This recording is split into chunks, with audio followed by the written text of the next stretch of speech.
that if 7 people are sitting on a judgment or a decision and there is a dissenting voice, why didn't the chairman tell Kenyans exactly what happened?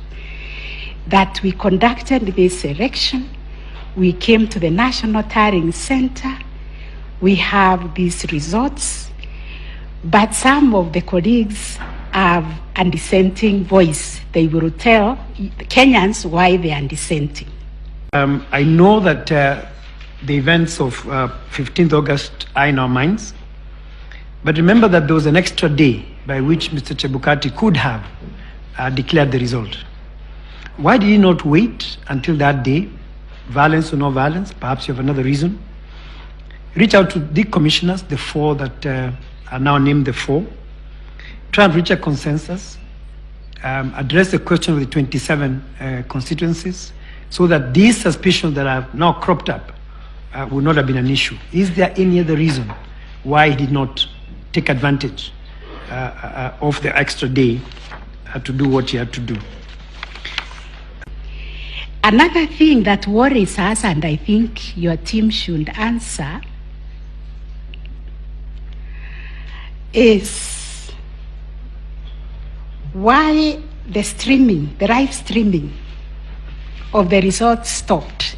Because if Kenyans were able to follow the streaming from the beginning to the end, which was being done in the spirit of accountability and stability and transparency, then the rhyme which we were being told of the pige pige ponki would not arise, because there would have been no confusion. We know this is how things are happening, and therefore maybe the losing candidate who is being called to go to the National Tallying Center can decide not to go, because they know already the results they are on the screen. And you do know that the drafters of the Constitution introduced independent commissions and independent offices to deal with issues of authoritarianism, accountability, transparency, and to do away with the issue of one person having power. But from the narrative that we're hearing here in the court, there appears to be an all-powerful chair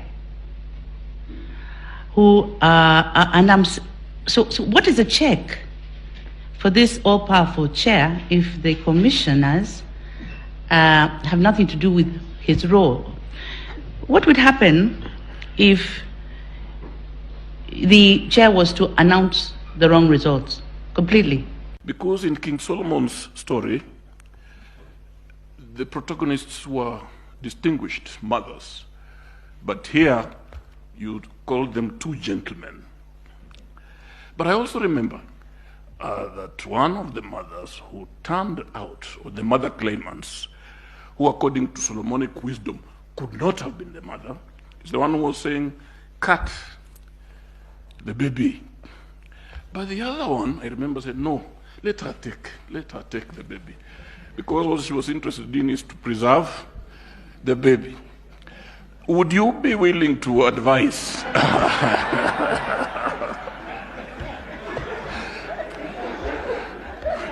I rest my case.